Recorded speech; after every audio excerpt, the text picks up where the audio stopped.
Religion, according to the Oxford Dictionary, means a belief in a superhuman controlling power, a personal god or gods that deserve worship and obedience.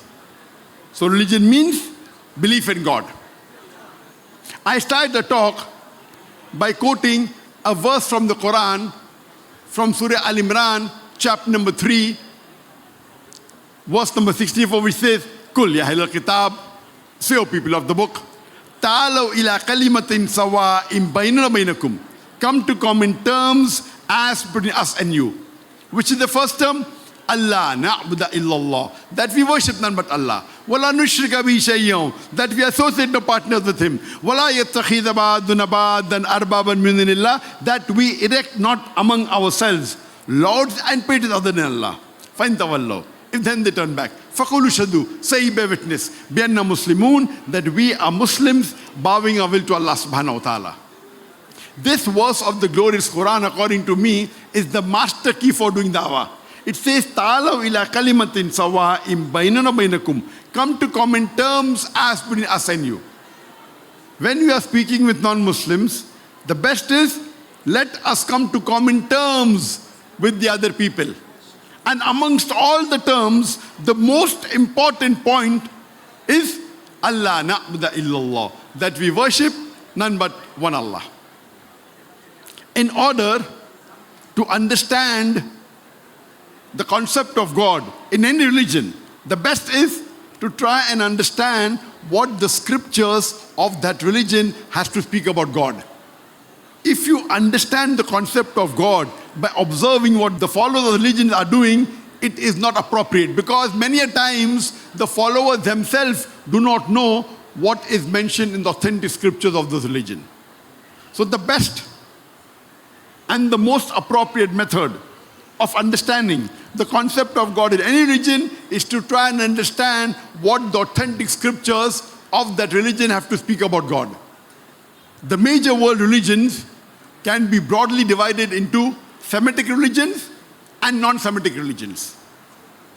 The non-Semitic religions are further divided into Aryan religion and non-Aryan religion. The Aryan religion are further divided into Vedic and non-Vedic religion. The Semitic religions are those religions that are followed by the Semites, the descendants of Shem, the son of Noah, who is also mentioned in the Bible in the book of Genesis, chapter number 5 to 11. So the Semitic religions are those religions that are followed by the Semites, followed by the Jews, the Arabs, the Assyrians, who speak the language Hebrew, Arabic, Assyrian, Phoenician.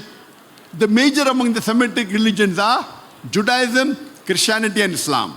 And all of these religions, they are prophetic religions. The non-Semitic religions are further divided into Aryan religions and non-Aryan religion.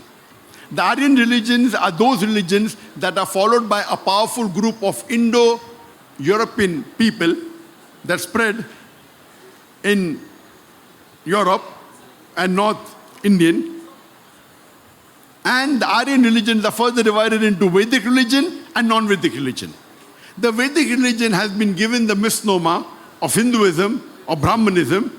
It should actually be Vedantist, according to Swami Vivekananda.